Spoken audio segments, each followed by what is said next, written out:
capítulo 1, verso 15 de Efésios, diz assim: Por isso também eu, tendo ouvido a fé que há entre vós no Senhor Jesus e o amor para com todos os santos, não cesso de dar graças por vós, fazendo menção de vós nas minhas orações, para que o Deus de nosso Senhor Jesus Cristo, Pai da glória, vos conceda espírito de sabedoria e de revelação no pleno conhecimento dele, iluminados os olhos do vosso coração, para que saibais qual é a esperança do seu chamamento, qual a riqueza da sua glória e da sua herança nos santos, e qual a suprema grandeza do seu poder para com os que cremos, segundo a eficácia da força do seu poder, o qual exerceu ele em Cristo, ressuscitando-o dentre os mortos e fazendo-se assentar à sua direita nos lugares celestiais, acima de todo principado e potestade, e poder, e domínio, e todo nome que possa se referir, não só no presente século, mas também no vindouro. E pôs todas as coisas debaixo dos pés, para ser o cabeça sobre todas as coisas, o deu à igreja, a qual é o seu corpo, a plenitude daquele que tudo enche em todas as coisas. Amém, irmãos? Nós, durante alguns domingos, estamos comentando o livro de Efésios, não de uma maneira sistemática, mas extraindo muitos ensinamentos que nós temos aqui nesse livro. Um dos primeiros que tocamos foi o testemunho de Paulo, como Paulo chegou nessa cidade, mudou a vida desses cidadãos, muitos se converteram a Cristo Jesus por intermédio da vida e do testemunho e de tanto poder que Paulo tinha, não somente nas suas palavras, mas também nas suas atitudes. Paulo, ele chega diante de uma cidade que tinha muitas coisas. Existiam falsos apóstolos, falsos obreiros, existiam doutrinas estranhas, filosofia, muitas coisas que atrapalhavam a obra do Senhor. Por isso que Paulo ele teve que vir com um testemunho muito forte de Cristo e fazer com que a sabedoria do mundo se tornasse loucura. Porque Paulo é um verdadeiro filósofo de Cristo, ou filósofo da graça. E se você ler o livro de Efésios, você vai ver que ele põe toda a sabedoria do mundo como se fosse nada diante da sabedoria de Deus. Porque Deus é a sabedoria. Nosso Senhor Jesus Cristo, ele foi feito para nós sabedoria. 1 Coríntios, capítulo 1, verso 30. Amém, irmãos?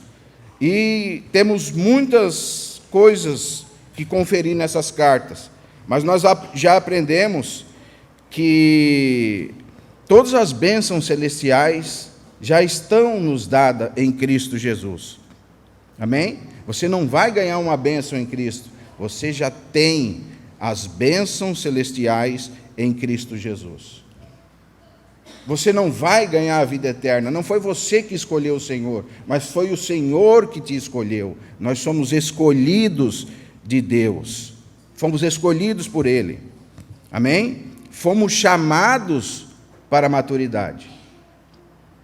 Temos que ter esse crescimento espiritual. Os nossos pecados foram de uma vez por todas perdoados. Vemos que tudo isso veio de um governo soberano, que é o governo de Deus, o governo da sua casa, que Ele estabeleceu antes da fundação do mundo, que nós estivéssemos aqui santos, irrepreensíveis, escolhidos, com os pecados perdoados. Amém?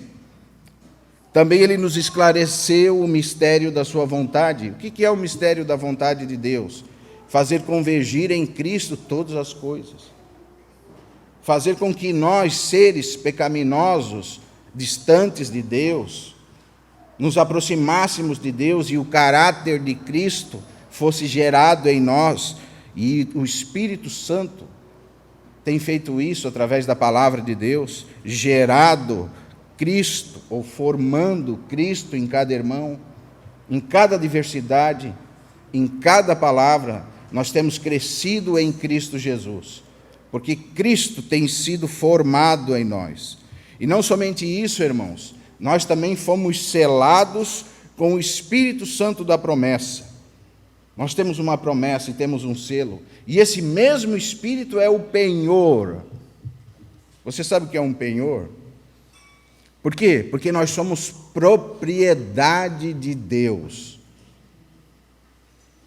Nós não estamos mais na mão do diabo, nós estamos na mão do Deus vivo, o Todo-Poderoso Deus e a vida eterna. Amém? Somos salvos, por isso que a palavra vai dizer em Efésios 2:8, somos salvos, e essa salvação vem da fé, não vem de nós, e nem das obras, para que ninguém se glorie, mas nós somos salvos por esse governo especial do nosso Senhor, que resolveu nos escolher nele, antes da fundação do mundo. Nós temos todas essas verdades, e talvez, para a filosofia do caos, isso seria terrível, né? Porque os filósofos têm pregado que nós temos só essa vida, e essa vida, quando se acabar, nós nos acabaremos em nada, que o fim do mundo, o fim das pessoas é a sepultura.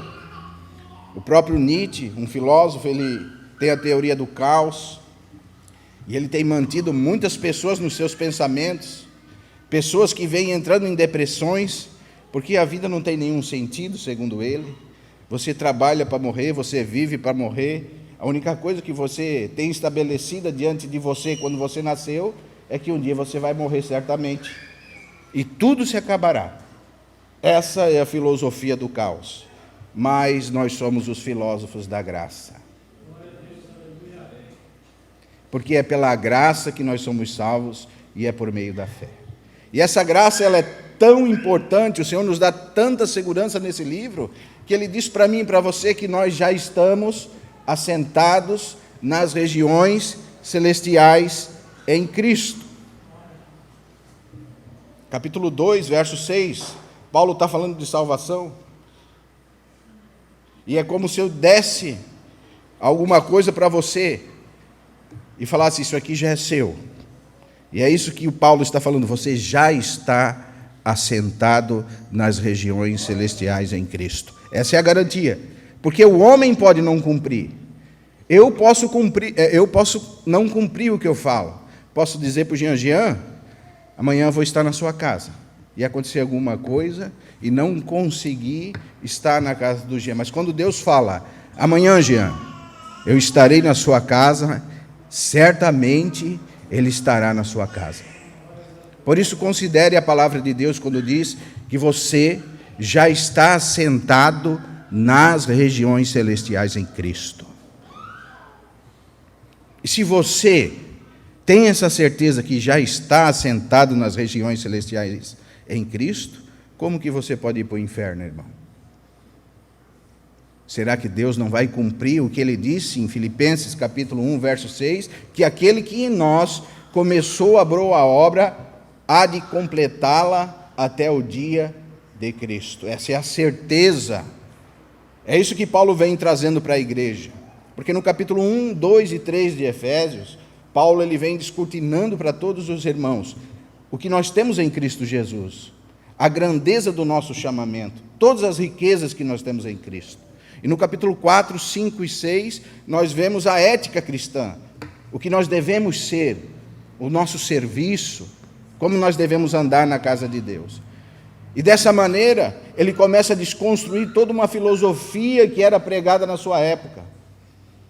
Porque Paulo ele vem falando numa sabedoria tão imensa, que hoje nós vivemos quase 2000 anos para frente de Paulo. E essas palavras, cada vez que nós lemos, elas enchem os nossos corações. Nós vemos tanta profundidade que confunde toda a sabedoria do mundo, confunde todas as coisas que as pessoas possam falar. Porque nós sabemos de onde viemos e para onde iremos. Veja, muitas vezes nós, irmãos, podemos andar superficialmente, só no campo das realidades que vimos nesse mundo. E Paulo quer ampliar o nosso conhecimento. Paulo ele fala de antes da fundação do mundo e ele fala da eternidade. Ele quer levar a nossa mente para algo superior, para nós não ficarmos apegados às coisas desse mundo, para não ficarmos apegados às coisas que nós temos aqui. Porque se nós não elevarmos os nossos olhos e converter os nossos corações a Cristo, nós vamos ficar muito apegados às coisas desse mundo ou dessa era. E esquecemos das eras vindouras. Esquecemos da eternidade prometida para nós, da vida eterna que temos em Cristo Jesus, do poder de Deus que operou em Cristo, ressuscitando Ele dentre os mortos, e é o mesmo poder que opera em nós. Paulo está dizendo, o mesmo poder que ressuscitou a Cristo, se você morrer, vai ressuscitar você. Porque hoje nós somos eternos em Cristo Jesus. Porque a eternidade ela tem um nome, e ela se chama Cristo. A vida eterna tem um nome, e a vida eterna é Cristo Jesus. Por isso que ele diz, Oberdão, você já está assentado nas regiões celestiais em Cristo. Ele pode falar assim, Deus pode falar assim, porque Ele é fiel para cumprir. Você lembra de Hebreus, capítulo 6, vamos abrir lá, irmãos. Hebreus, capítulo 6,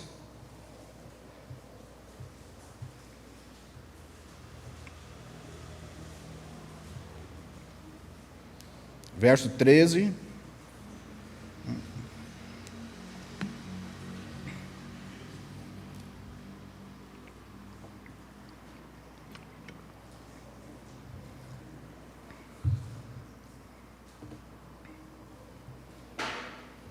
Pois quando Deus fez a promessa a Abraão, visto que não tinha por ninguém superior por quem jurar, jurou por si mesmo. Essa é a nossa garantia, irmãos. Por isso que o Espírito Santo da promessa é o penhor na nossa herança. O Senhor não fez qualquer juramento, Juca. Ele jurou por si mesmo, que nós já estamos assentados nas regiões celestiais em Cristo. Se realmente nascemos de novo, nada, nem ninguém, nenhuma criatura, nenhum nome, Paulo está dizendo aqui, que você possa pronunciar, mesmo nessa era, você pense no nome, e você não acha, mas pense na era vindoura, algum nome não, nada, nenhum nome, porque Ele está acima de todo nome, e esse poder que ressuscitou a Cristo dentre os mortos, nos ressuscitará se não formos arrebatados, e nos dá essa certeza, essa âncora para a nossa alma, porque Deus, não tendo por quem maior jurar, Ele jurou por si mesmo, dizendo, certamente abençoarei e te multiplicarei. Assim, depois de esperar com paciência, obteve Abraão a promessa, pois os homens juram pelo que lhes é superior, e o juramento, servindo de garantia para eles, é o fim de toda contenda. Por isso, Deus, quando quis mostrar mais firmemente aos herdeiros da promessa a imutabilidade do seu propósito, se interpôs com o juramento, para que, mediante duas coisas imutáveis, nas quais é impossível que Deus minta, forte alento tenhamos, nós que já cremos, nós que já corremos para o refúgio, a fim de alcançar mão da esperança proposta, o qual temos por âncora da alma, segura e firme, que penetra além do véu. Verso 20, onde Jesus, como precursor, entrou por nós, tendo se tornado sumo sacerdote, para sempre, segundo a ordem de Melquisedeque. Veja, irmãos, que âncora para a nossa alma. Tenha certeza disso, se realmente você é um filho de Deus, nada pode te roubar das mãos de Deus, nem a sua própria vida. Essa é uma certeza que precisa ser esclarecida. Muitos irmãos não conseguem se firmar na fé, Porque eles não têm a certeza da salvação. E quando você não tem a certeza da salvação, você não tem a alegria da salvação. Então você diariamente tem andado entre o céu e o inferno. Porque você, quando levanta de manhã, você ora e você está salvo. Mas quando você vai se deitar, você nota que você cometeu muitos pecados. E você não consegue se firmar no Senhor, porque você pensa que depende de você. Mas se você ler Gênesis capítulo 15, que é quando Deus está fazendo essa promessa a Abraão, você vai ver que nos pactos do Antigo Testamento, era pegado uma novilha, uma pomba, e quando duas pessoas iam fazer um pacto, eu e o Marcelo vamos fazer um pacto. Então nós pegávamos aquela novilha, partia ela no meio, e eu passava no meio daquela novilha e falava que o Senhor me parta se eu não cumprir a minha parte do pacto. E depois o Marcelo pegava e passava também no meio dessa novilha e também falava com o juramento, que o Senhor me parta como essa novilha foi partida, se eu não cumprir com esse juramento. Mas quando Deus foi fazer esse pacto com Abraão, ele partiu os animais, e a palavra diz que Deus passou no meio dos animais. Porque ele não tinha por quem jurar, então ele jurou por si mesmo. Mas quando foi para Abraão fazer a parte do seu pacto, o que aconteceu com Abraão? Deus colocou um profundo sono em Abraão, e Abraão não conseguiu cumprir a sua parte. Porque Deus sabia, irmãos, que nem eu e nem você conseguiríamos servir o Senhor da maneira correta. Por isso esse pacto foi um pacto unilateral.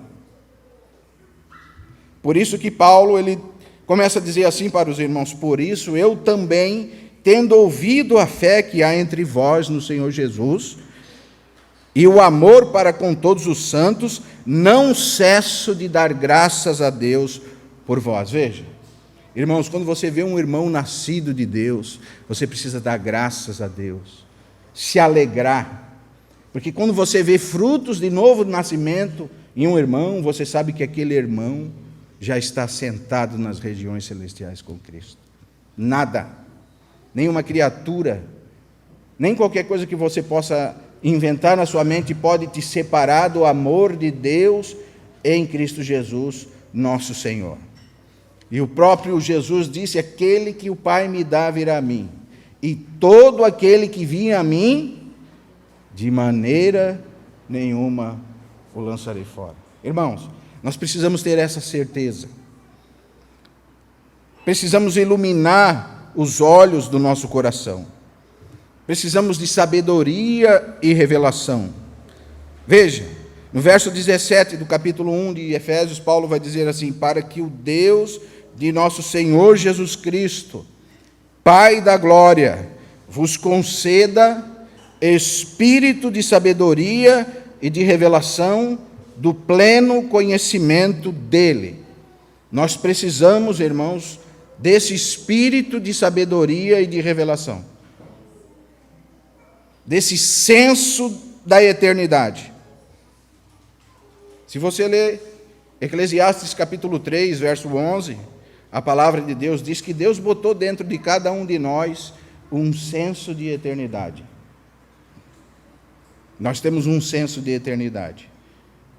Mas muitas vezes, heresias destruidoras, um falso evangelho, um falso conhecimento, uma filosofia do caos, pode estar tirando esse senso de eternidade do nosso coração.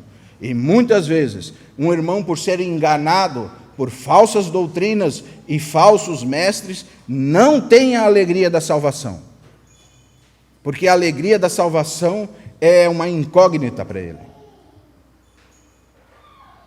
E isso é algo que nós precisamos ter resolvido dentro do nosso coração. Nós precisamos desse espírito de sabedoria e de revelação. Nós precisamos ampliar o nosso conhecimento para uma esfera sobrenatural e a uma esfera espiritual. Porém, não essa esfera espiritual enganosa que nós temos visto no meio do povo de Deus. Quando você vê um irmão que se diz espiritual, talvez é aquele irmão que faça muito barulho, que pula e roda e diz, eis que te digo, e fala isso e fala aquilo, e tem sido um falso testemunho para o Evangelho. Mas a esfera espiritual nos traz alento no coração. A esfera espiritual nos faz sermos irmãos maduros, irmãos crescidos na graça, no conhecimento. Quanto mais você cresce em Deus, mais simples você se torna, mais acessível você se torna. Mas hoje nós temos uma espiritualidade que nos torna inacessível. Quando você vê aquele irmão supostamente muito espiritual, você não consegue nem falar com ele. Você precisa marcar hora para falar com ele. Mas o Senhor Jesus, o homem espiritual, 100% espírito vivendo na terra, todos que se aproximavam dele tinham acesso a ele. Porque ele não andava no meio dos fariseus, mas ele andava no meio do povo. Porque ele conhecia o coração de cada um. E essa é a esfera, irmãos, que nós precisamos crescer. Nesse conhecimento espiritual que nós precisamos crescer. Se o Senhor não abrir os olhos do nosso coração, nós muitas vezes podemos estar nesse conhecimento terreno apenas, e não termos o conhecimento da eternidade. E por isso nós precisamos ter o conhecimento da eternidade definido nos nossos corações. Porque se você não ter esse senso definido no teu coração, Lucas, tu pode ler a Bíblia de trás para frente, mas você nunca vai ter a certeza que você precisa. Porque a filosofia hoje diz que nós nascemos para morrer, mas a graça diz que nós somos irmãos eternos em Cristo Jesus. A filosofia diz que por mais que o homem trabalhe, ele não vai levar nada daqui, mas o Senhor diz que nós não devemos ajuntar tesouros nessa terra, onde a traça e a ferrugem corrói, mas os tesouros que nós ajuntamos espirituais, esses nós levamos conosco. Isso é alegria para um cristão, olhar um irmão verdadeiro, olhando os irmãos crescendo na graça e no conhecimento. É isso que Paulo está falando. Irmãos, nós precisamos ter esse senso de eternidade dentro de nós, acesos, muito acesos. Porque verdadeiramente, quando o Senhor falou em Mateus 6:21, ele diz assim, que onde está o teu tesouro, ali está o teu coração. Por isso que Paulo vai dizer que nós precisamos abrir os olhos do nosso coração, porque pode ser que os nossos olhos dos nossos corações estejam fechados. Capítulo 1, verso 18, iluminando os olhos do vosso coração, para que saibais qual é a esperança do seu chamamento. Eu podia perguntar para você assim, qual é a esperança do teu chamamento, você sabe? A esperança do nosso chamamento tem que queimar o nosso coração, porque a nossa esperança é a vida eterna, é a salvação, é o reino milenar, é os novos céus e a nova terra, é reinar com Cristo, que é muito além, que vai muito além do nosso entendimento, é todas as riquezas insondáveis em Cristo Jesus que nós temos, é o crescimento dos irmãos. Essa é a esperança do nosso chamamento, irmão. Há uma esperança, irmão. A teoria do caos não te dá nenhuma esperança, mas a teoria da graça te dá toda a esperança em Cristo Jesus. Que mesmo que se você partir, você vai estar com Cristo, e a palavra diz que é infinitamente melhor. Por isso, um irmão que tem esse senso de eternidade dentro do seu coração, a morte para ele é só uma passagem, porque ele está passando para um nível superior, nosso último inimigo. E verdadeiramente, irmãos, se o Senhor não trabalhar esse senso de eternidade dentro dos nossos corações, nós vamos ficar superficiais. E como eu tenho dito para os irmãos, há alguns domingos, nós vamos ficar espectadores apenas da obra do Senhor. Como se nós viéssemos domingo após domingo numa reunião onde vai ter uma palestra, e nessa palestra alguém fala de Cristo. Não foi para isso que você foi chamado. Lembre-se da esperança do teu chamamento. Existem 3 coisas que nós precisamos ver aqui: a esperança do nosso chamamento, a riqueza da glória da sua herança nos santos, e a suprema grandeza do seu poder para nós, os que cremos, segundo a eficácia e a força do seu poder. Qual é a riqueza da glória da sua herança nos santos? Você sabe, irmão? Nós somos ricos, porque a riqueza da glória de Deus é luz, é poder, é paz, é justiça, é santidade. Nós vamos nos transformando de seres pecadores e separados de Deus em amigos de Deus, transformados.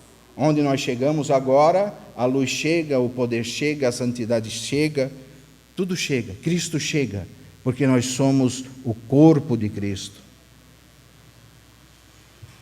Amém? E qual é a suprema grandeza do seu poder, você sabe, irmão? Segundo a eficácia e a força do seu poder.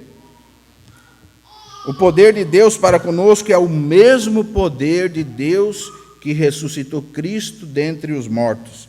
É o mesmo poder que opera no cabeça, é o mesmo poder que opera no corpo. Ele demonstrou todo o seu poder quando ele ressuscitou o seu filho dentre os mortos. E essa é a grandeza do seu poder. Ele teve o poder de ressuscitar o seu filho, para que hoje nós pudéssemos estar aqui. Não duvide do poder de Deus. Porque se você continuar lendo, verso 20, o qual exerceu em Cristo, ressuscitando dentre os mortos, fazendo-se assentar à sua direita nos lugares celestiais. Veja agora, acima de todo principado e potestade e poder e domínio e todo nome que se possa referir, não somente nesse presente século, mas também no vindouro. Veja, vamos crescer para a eternidade, irmãos. Vamos ser irmãos espirituais, porque se nós não andarmos na eternidade, nós vamos ser irmãos carnais. Se nós não termos esse senso de eternidade, nós vamos só pensar nas coisas desse mundo. Os olhos dos nossos corações podem estar fechados para isso. E quando os olhos do nosso coração estão fechados, você só vai enxergar o seu trabalho. Que pena. Você só vai enxergar as coisas desse mundo. Por isso que a primeira coisa que Paulo fala é iluminar os olhos do vosso coração. Abra os olhos do seu coração, irmão. Lembre-se que por mais que você trabalhar, que se desgastar a sua carne, tudo que você conquistar ficará nesse mundo. E um dia se desfará. Todas as suas posses, o seu carro, a sua casa, tudo vai ser desfeito. E quando você estiver partindo, você vai ver que trabalhou e viveu como se não morresse. E agora morre como se não tivesse vivido. Porque as coisas que nós levamos para a eternidade são só os tesouros eternos. Veja como nós precisamos ampliar nosso conhecimento, irmão.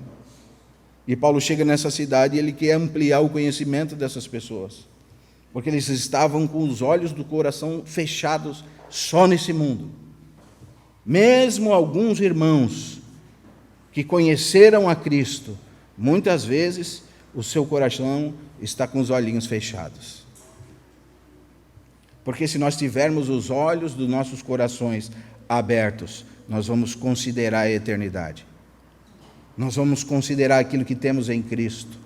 Nós vamos considerar a esperança do nosso chamamento, nós vamos considerar a riqueza da glória de Deus e da sua herança nos santos, nós vamos considerar a suprema grandeza do seu poder, né, do qual exerceu em Cristo, ressuscitando dentre os mortos, fazendo-se assentar à sua direita nos lugares celestiais, acima de todo principado e potestade, poder, domínio, de todo nome que se possa referir, não somente no presente século, mas também no vindouro.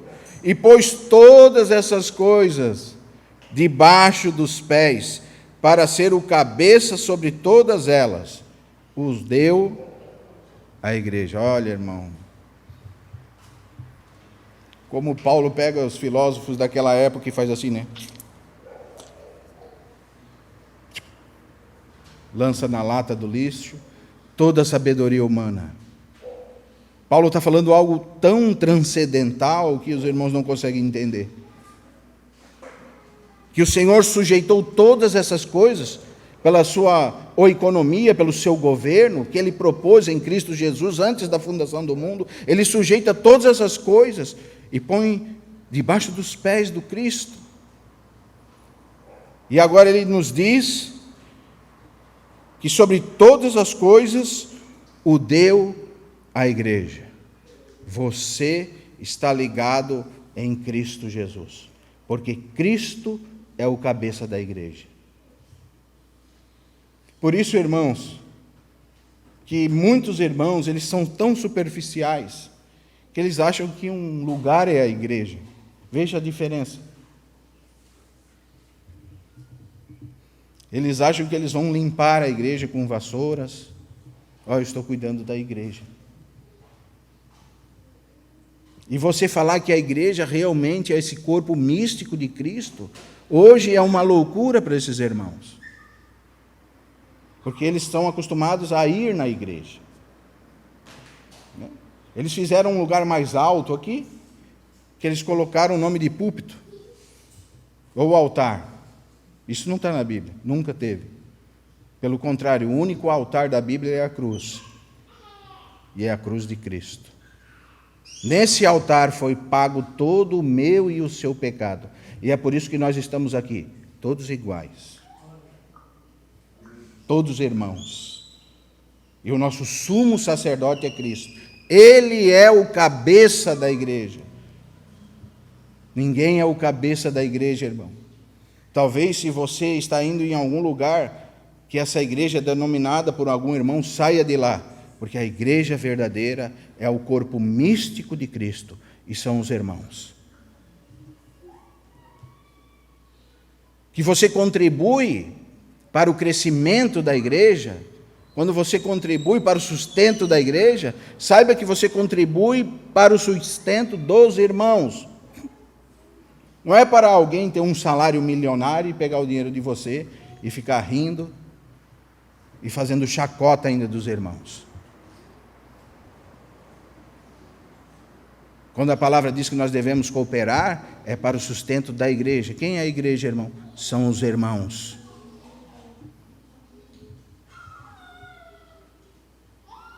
E quero encorajar você a cooperar para o sustento dos irmãos. Se você não tem cooperado, isso é um trabalho. Se você quer parar de estar como espectador e começar a ser cooperador, uma das formas de cooperar também é com dinheiro, irmãos. Porque muitas vezes nós queremos fazer muitas coisas para estar ampliando a obra de Deus, ampliando o ministério, e nós não temos tido dinheiro para isso. Até mesmo todos os vídeos que nós gravamos, nós queríamos estar melhorando, porque tem alcançado tantos irmãos do Rio, de vários lugares. Às vezes o Marcelo me manda áudios que eu fico... Como o Senhor tem transformado a vida de pessoas, através desse ministério, que o Senhor nos tem dado, porque não é um ministério meu, nem um ministério do Marcelo, mas é o ministério de Cristo, na sua igreja, Cristo como cabeça e a igreja como corpo de Cristo. Por isso que Ele sujeitou todas as coisas debaixo dos seus pés e os deu à igreja. Veja o poder da igreja. Nós não conseguimos deslumbrar nem um pouquinho do que nós somos em Cristo Jesus. Por isso que quando Paulo começa a falar aqui, ele começa a descortinar para nós as grandezas do poder de Deus. Veja, o segundo ponto. O terceiro ponto. A qual a suprema grandeza do seu poder. Você tem como mensurar a grandeza do poder de Deus, irmão? Por isso, irmãos, é muito importante que o Senhor abra os olhos dos nossos corações. Porque os seus planos têm que se encaixar nos planos de Deus. Porque se os seus planos forem contra os planos de Deus, você está perdido. Por isso quero encorajar os irmãos que vão casar aqui. Vocês precisam casar com o intuito de ser servos de Deus e que o casamento de vocês seja um casamento para a glória de Deus e um testemunho para os irmãos, que o casamento é uma instituição santa. É para isso que vocês devem se casar, para a glória de Deus. E quando você se casa para a glória de Deus, com os olhos do seu coração aberto, você cumpre o propósito de Deus nas suas vidas.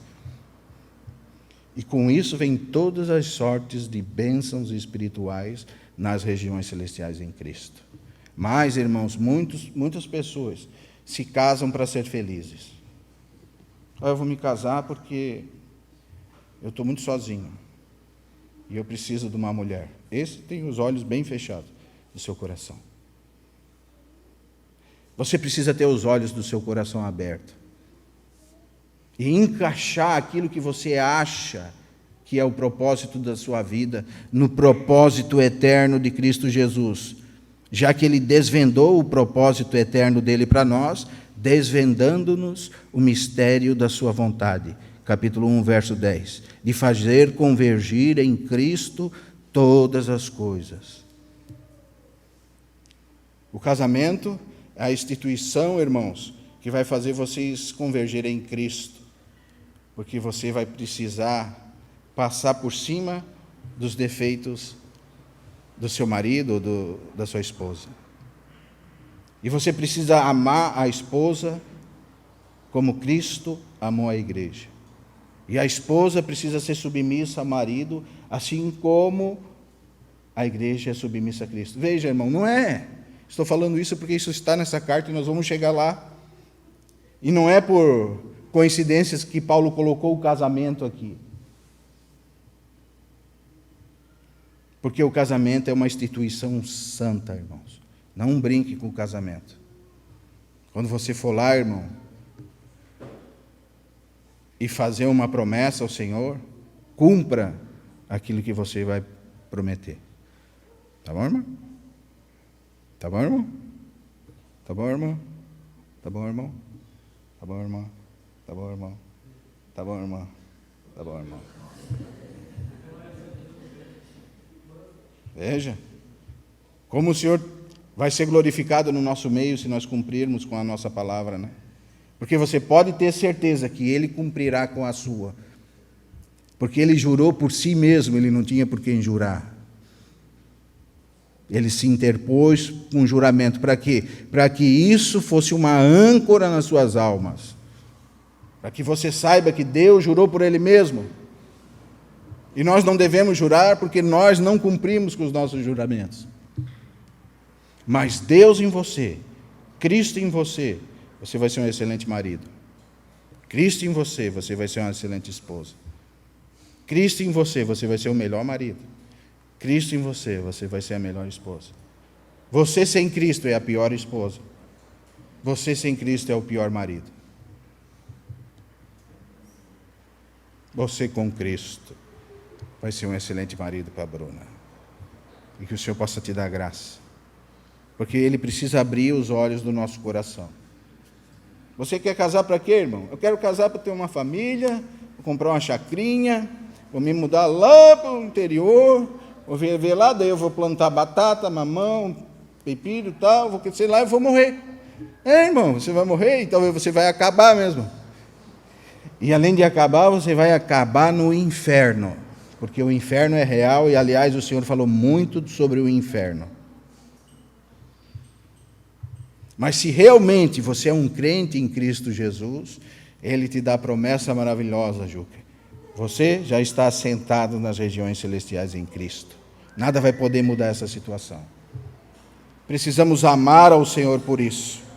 Muitas vezes, por não termos esse senso de eternidade, nós vivemos uma vida de preocupações, e muitas vezes somos até filósofos do caos sendo irmãos. Somos como aquele desenho que dizia: ó vida, ó tristeza, ó azar, nada dá certo para mim. Ficamos cobrando do Senhor. Uma vez eu e o Marcelo vínhamos num carro e escutamos uma frase de um irmão. O irmão falou assim: eu falei para Deus, ou Ele faz alguma coisa, ou o fulano aqui já está cansando. Olha só, irmão, a ideia que ele tinha de Deus. Certo, Deus ia para: opa, peraí, não se cansa. Não se cansa, não vou deixar ele se cansar. Eu vou fazer o que ele quer. Olha, o irmão pegou Deus, colocou dentro da sua caixinha e abriu lá e disse: ó Deus, ou tu faz o que eu quero, ou eu estou cansando, tá? Vou largar tudo de mão. Será que Deus tem esse tamanho, irmão? Será que essa pessoa tem os olhos do seu coração abertos? Será que ela tem ideia da esperança do seu chamamento, da riqueza da glória de Deus e a sua herança dos santos? Será que ela tem ideia da suprema grandeza do poder de Deus para nós que cremos? Que ressuscitou Cristo dentre os mortos? Será que ela tem ideia disso?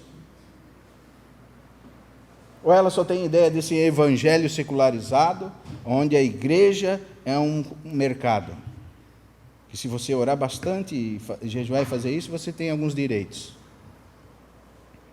Irmãos, infelizmente, essa é a ideia que muitos irmãos têm de Deus e da eternidade.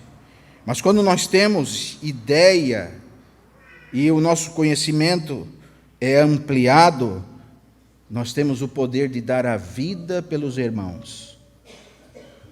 Veja, irmão, se você pegar a era dos mártires, segundo alguns pesquisadores, mais de 70 milhões de irmãos deram a vida pelo Evangelho. Foram degolados, foram queimados, serviram de alimento para leões, foram partidos ao meio, foram cerrados. Você não faz ideia quantos irmãos eles sofreram pelo Evangelho. Mas sabe por que eles sofriam, irmãos? Porque eles tinham a ideia, os olhos do coração aberto. Eles sabiam a certeza e a esperança do chamamento. Eles tinham a clareza da riqueza, da glória e da herança nos santos. Eles sabiam a suprema grandeza do poder de Deus. Eles tinham esse senso de eternidade. Então eles iam para o martírio, eles iam cantando, porque o Senhor tinha dado a graça para eles de serem degolados pelo Evangelho, de dar a sua vida pelo Evangelho. E muitas vezes isso está tão longe de nós, nós pensamos: nossa, como os irmãos faziam isso? Porque eles eram irmãos espirituais, irmãos. Os olhos do coração estavam elevados para cima, estavam iluminados. Eles tinham o senso da eternidade. Eles não pensavam que na morte eles iam acabar, mas eles sabiam que aquela morte ia se transformar em grandeza para com eles em Cristo Jesus. Veja o testemunho do primeiro mártir Estevão, no capítulo 7 de Atos. Quando é indagado a sua fé, ele começa a dar um discurso. Leia o capítulo 7 de Atos. Você vai ver a sabedoria que aquele simples irmão tinha em Cristo Jesus. Ele falava com tanta sabedoria que os fariseus não conseguiam discutir com ele, porque ele tinha a sabedoria do Espírito Santo. E eles começaram a infamar o povo contra Estevão. Mas eles não podiam conter a sabedoria de Deus que estava em Estevão. E quando Estevão disse essa frase, que o Deus eterno não habita em templos feitos por mãos de homens, então os fariseus rasgaram suas vestes, porque eles pregavam que o templo era um lugar santo. E agora Estevão vem com essa ideia. É o Senhor novamente pegando as sabedorias dos sábios dessa nossa era, amassando igual um papelzinho e fazendo assim. Porque eles queriam que o templo era o lugar santo. E eles discutiam entre eles: nossa, o templo de Salomão não foi o próprio Deus que mandou? E o Senhor pega a sabedoria e amassa. E eles apedrejam Estevão. Mas ele levanta os olhos para o céu, e quando ele levanta os olhos para o céu, o que ele vê? Ele vê o Senhor em pé. Ele vê Jesus em pé do seu trono para receber o seu Espírito. Veja, irmãos, é a única passagem na Bíblia que o Senhor Jesus não está assentado. Ele está em pé para receber o seu Filho. Porque o Senhor nos ama. E quando verdadeiramente nós termos esse senso de eternidade criado dentro de nós, nós vamos crescer para o Senhor. E nós vamos começar a dar a nossa vida pela obra de Deus e pelo ministério de Deus. E muitas vezes, nós não temos colocado a mão no arado, irmãos, nem em pequenas coisas. Isso para nós é uma vergonha muito grande, porque a palavra diz que pelo fruto nós conhecemos a árvore. Então, na comunhão dos irmãos, não tem como você me enganar, e nem tem como eu enganar você, porque as nossas obras são mostradas. Então, se eu estou dando algum fruto, você está vendo. Se você está dando algum fruto, alguém está vendo. Se você é apenas um espectador, alguém está vendo. Se você tem crescido na graça e no conhecimento, alguém está vendo. Irmãos, graças ao Senhor, que o mais importante é que o nosso Deus está vendo. Você vê, o apóstolo Tiago, ele viveu 3 anos e meio com o Senhor Jesus. Ele passou por todos os ensinamentos do Senhor Jesus. E a única parte que ele aparece nas Escrituras é em Atos capítulo 12. Você sabe o que acontece com ele, irmão? Ele aparece e morre.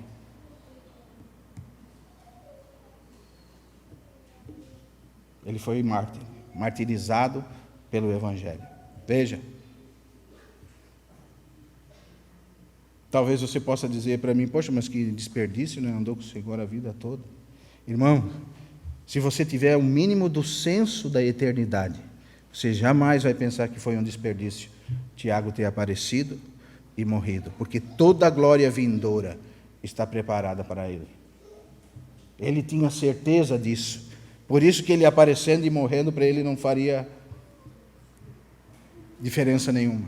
E veja, como Pedro respondeu a isso? Pedro estava com ele, estava preso com ele. Pedro desfaleceu de maneira nenhuma. Leia o capítulo 12 de Atos. Pedro estava encorajado. Por quê, irmãos? Porque Pedro, ele tinha certeza da sua esperança. Ele sabia em quem ele tinha crido. Pedro viu o poder que operou em Cristo, ressuscitando ele dentre os mortos. E ele sabia a promessa que Jesus tinha dado para ele. E por isso ele se apegou firmemente a essas promessas. E por essa promessa ele vivia. E poderosamente ele foi liberto desse cárcere. Veja, irmão, muitas vezes, muitos problemas, nós ampliamos ampliamos os nossos problemas, porque não temos esse senso de eternidade dentro de nós.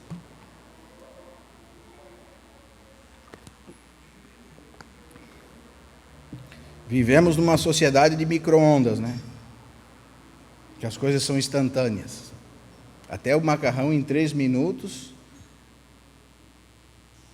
nós conseguimos fazer. Nossos antepassados, se quisessem comer o macarrão, eles tinham que plantar o trigo, regar o trigo, colher o trigo, pilar o trigo, amassar o trigo, ir no rio pegar água, né? Não era essa coisa instantânea de botar no micro-ondas e ver. Muitas vezes nós temos sofrido porque temos essa coisa da nossa sociedade nas nossas mentes. Porque pensamos que o trabalhar de Deus é de uma hora para outra. e não temos o senso de eternidade. Quero dar um exemplo para os irmãos. No século XVIII existia um ateu, filósofo, chamado Ethan Allen. E ele escreveu um livro contra Cristo, dizendo que Cristo não era Deus e negando todo o Evangelho. Mas, por sabedoria divina, sua esposa era cristã. E ele tinha uma filha de 14 anos. E essa esposa ensinava essa filha o caminho de Deus, Cristo, como o Senhor era um amigo fiel. Porém, essa esposa morreu prematuramente. E essa filha, como era muito nova, começou a ser induzida pelo ensino do pai. Porque a filosofia, ela seduz, mas o conhecimento do verdadeiro liberta. E um dia essa filha pegou tuberculose e ficou moribunda, e esse pai já estava idolatrando essa filha, porque era a única filha. E ela ficou moribunda, e o pai caiu numa tristeza, uma angústia muito grande. Entrou no quarto, sentou e foi falar com a filha. Pegou na mão da filha muito fraca, já estava moribunda a filha, sem forças nem para abrir os olhos. Pegou na mão da filha, e a filha abriu os olhos e disse: pai, eu vou morrer. E imagine, irmão, a notícia para um pai de uma filha de 15 anos. Que notícia trágica para um pai, né? E o pai pega a mão daquela filha, aperta e diz assim: filha, você não vai morrer. Já é primavera, você vai ver os pássaros, você vai ver a natureza, você vai respirar um ar puro, você vai sair dessa. E ela olha para o pai, procura os olhos do pai e diz: pai, eu não vou sair dessa. O médico esteve aqui e me contou tudo, eu pedi para ele ser verdadeiro para mim, e ele me contou que nada mais humano pode me tirar dessa situação. E o pai começa a chorar em prantos, e ela pega na mão do pai, e ela fala: querido pai, eu preciso te fazer uma pergunta antes de eu morrer. E o pai diz: faça, minha filha. E ela diz: eu preciso passar por o vale da sombra da morte. E passando por esse vale, eu quero saber agora se eu escuto a mamãe ou se eu escuto o papai. E o pai pergunta: como assim, minha filha? Ela diz, né? Eu quero saber, pai, se eu dou a mão para Cristo, o Salvador da minha vida, e vou com Ele para a eternidade, ou se eu escuto você e passo por esse vale sozinho. E esse ateu, mesmo que muito duro, como um soldado duro, porque era um homem imponente, se vocês pesquisar o nome dele, você vai ver. Esse ateu, o Senhor quebra o seu coração. E ele diz para essa filha: filha, escute a sua mãe. A sua mãe estava certa. Eu vou fazer de tudo para seguir a Cristo, para estar junto com vocês nesse lugar glorioso. Veja, irmão, que testemunho. Se essa mãe não tivesse o senso de eternidade, ela poderia ter morrido muito triste, porque ela poderia ser imediatista e pensado que o seu marido deveria se converter na hora e da maneira que ela queria. Mas se ela tivesse o senso de eternidade dentro dela, ela saberia que o Senhor tem os seus meios e os seus fins. E o testemunho dela converteu o marido mesmo depois de morta. Veja, irmãos, por isso que eu preciso dizer para você e para mim, que as nossas atitudes ecoam na eternidade. Esse homem, mesmo sendo rancoroso, mesmo escrevendo contra Cristo, agora ele se esbarra com a eternidade. Ele se esbarra com a realidade. E a realidade está dentro dele. E ele promete para a filha: eu vou seguir Cristo, para estar junto com você e com a mamãe.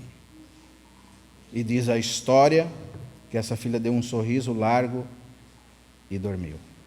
Dormiu porque era uma cristã. E os cristãos, Rui, dormem, não morrem, porque nós somos eternos em Cristo Jesus. Isso é o senso da eternidade. É isso que nós precisamos ter nos nossos corações. Às vezes as coisas estão caminhando para lugares onde nós não conseguimos enxergar a bênção de Deus, mas tenha certeza, irmãos, que são os mistérios de Deus, que todas as coisas cooperam para o bem daqueles que amam a Deus. Às vezes você quer que seu filho se converta como e quando você quer. Você não tem o senso da eternidade. Eu lembro que meu pai falava para nós assim, né? A maior alegria do pai é um dia nós estarmos juntos na eternidade. Essa é a maior alegria para um pai, ter um filho junto com ele na eternidade, ter os irmãos com ele na eternidade, poder rever os nossos amigos, porque nós somos eternos em Cristo Jesus, irmãos. Amém? E todas essas riquezas que eu estou falando para nós temos em Cristo. Por isso que Ele dá a certeza para você, Alberto, você já está assentado com Ele nas regiões celestiais em Cristo. Precisamos abrir de uma vez por todas os olhos do nosso coração, para que possamos enxergar qual é a esperança do nosso chamamento, qual é a riqueza da glória e da herança nos santos, e qual a suprema grandeza do seu poder para nós os que cremos, segundo a eficácia da força do seu poder, o qual exerceu em Cristo Jesus, ressuscitando dentre os mortos, fazendo-se assentar à sua direita nos lugares celestiais, acima de todo principado, toda potestade, todo poder, todo domínio, todo nome que se possa referir, não somente nesse século, mas no vindouro também, pois todas essas coisas debaixo dos pés dominou, para ser o cabeça, e sobre todas as coisas o deu à igreja, que é o seu corpo, a plenitude daquele que tudo enche em todas as coisas. E veja, irmão, quero ler com os irmãos Filipenses 1:6. Vamos abrir lá para eu finalizar.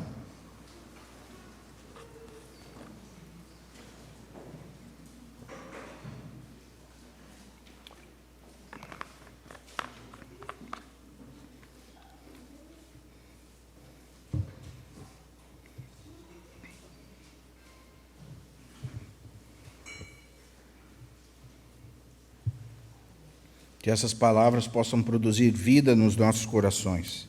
Estou plenamente certo. Veja, aí. Que dúvida Paulo tinha aqui? Nenhuma.